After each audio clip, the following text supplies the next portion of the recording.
Job లేక ఇబ్బంది పడుతున్నారా? అయితే మెడికల్ కోడింగ్ మీకు మంచి ఆప్షన్. వెంటనే కాల్ చేసి కోర్సులో జాయిన్ అవ్వండి. నమస్తే, నేను Keshav. Welcome to Suman TV.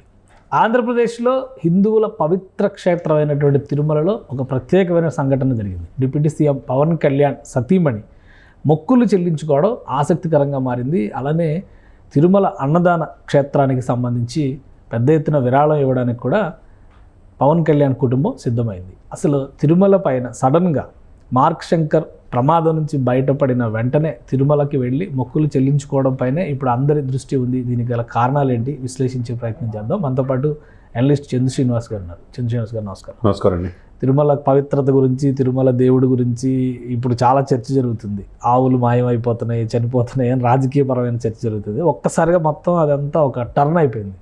Pawan Kalyan గారు సతీమణి వెళ్ళడము, సో ఆమె క్రిస్టియన్ అయినా కానీ డిక్లరేషన్ ఇచ్చి మరీ మొక్కులు చెల్లించడము, అంటే మార్క్ శంకర్ ప్రమాదం నుంచి బయటపడ్డ ఒక ఎత్తు అయితే, ఆమె వ్యవహరించినటువంటి తీరు ఇమ్మీడియట్గా సింగపూర్ నుంచి వచ్చిన వెంటనే అక్కడికి వెళ్ళడం, ఏం జరిగింది?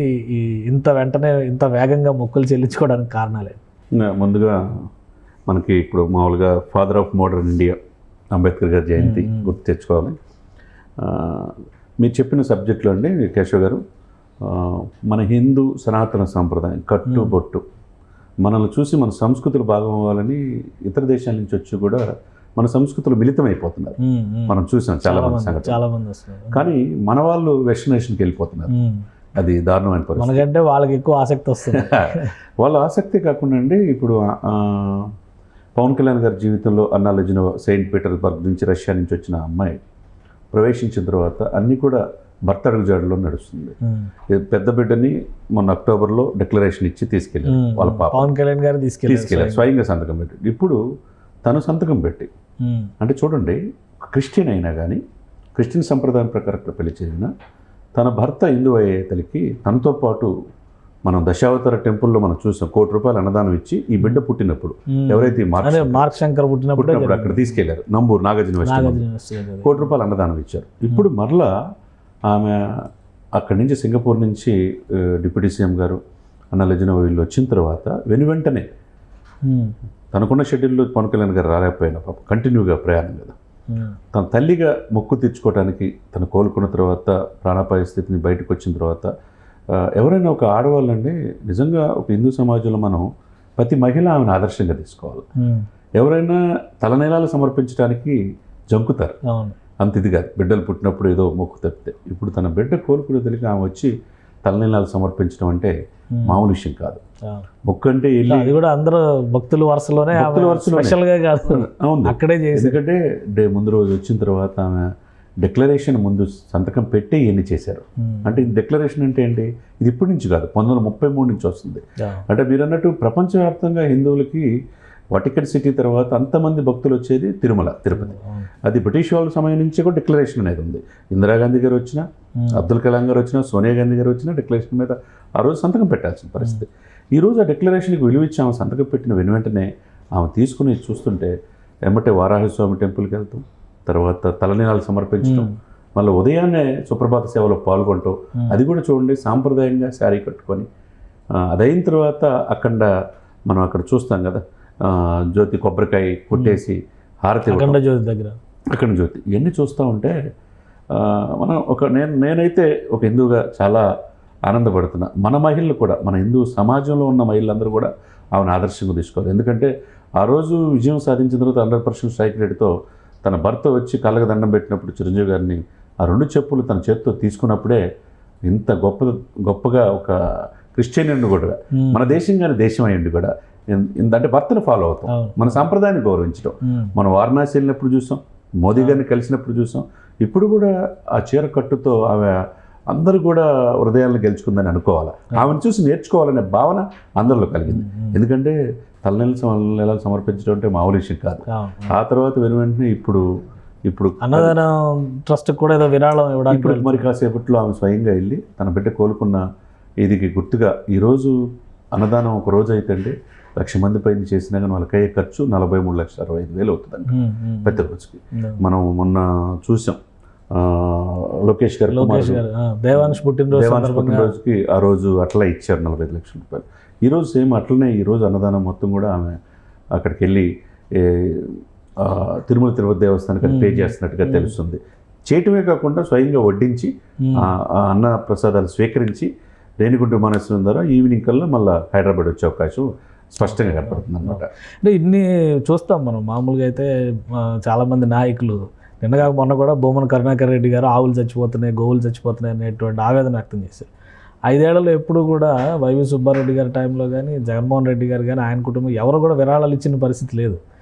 ఇప్పుడు ముఖ్యమంత్రి గారి కుటుంబం ఒక 45 లక్షల విరాళం ఇచ్చింది, ఇప్పుడు ఉప ముఖ్యమంత్రి గారి కుటుంబం ఒక 45 లక్షల విరాళం ఇస్తుంది. అంటే ఒక రకంగా వీళ్ళే ఒక ఐకానిక్గా ఒక ఎగ్జాంపుల్గా సెట్ చేసే ప్రయత్నం చేస్తున్నట్టుగా కనిపిస్తుంది. గతంలో ఎప్పుడైనా జరిగినాయా లేదా మనం ఏమైనా దృష్టికోణం మిస్ అయిందా? గతంలో కూడా చేసేవాళ్ళ ఇట్లాగా? గత 5 సంవత్సరాలు దేవుణ్ణే తన పెరట్లో తాడేపల్లి ప్యాలెస్లో సెట్టింగ్ వేసుకొని చేశారు సార్ ఓపెన్గా మాజీ ముఖ్యమంత్రి గారు వాళ్ళ కుటుంబం. అంటే తిరుమల తిరుపతి దేవస్థానం సెట్టింగ్ వేసి చెవిరెడ్డి గారి ఆధ్వర్యంలో అన్నీ కూడా దేవుడిని తన దగ్గర తెచ్చుకోవడం అనేది ఎక్కడ మన ప్రపంచంలో చూడాల. అది కాదు దేవుడు కోరుకునేది. ఆయన డిక్లరేషన్ ఇస్తారని చెప్పి అనుకున్నారు. పవన్ కళ్యాణ్ గారు వెళ్ళే సమయంలో వాళ్ళ కూతురికి వెళ్ళి డిక్లరేషన్ ఇచ్చారు, కానీ జగన్మోహన్ రెడ్డి గారు తిరుమల పర్యటన రద్దు చేసుకున్నాడు. ఇప్పుడు హిందువులు మోసం చేస్తున్నట్ట కాదా? ఇప్పుడు హిందూ సమాజం అంటే తీర్థప్రసాదాలు స్వీకరించాలి. నువ్వు పరమతం తీసుకున్నా ఇప్పుడు డిక్లరేషన్ మీద సంతకం పెడతాం అంటే ఏంటి?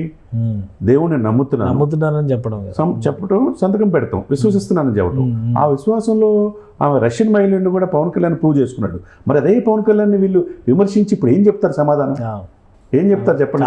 చాలా విమర్శలు చేశారు, డైరెక్ట్గా ఆమెను కూడా టార్గెట్ చేశారు.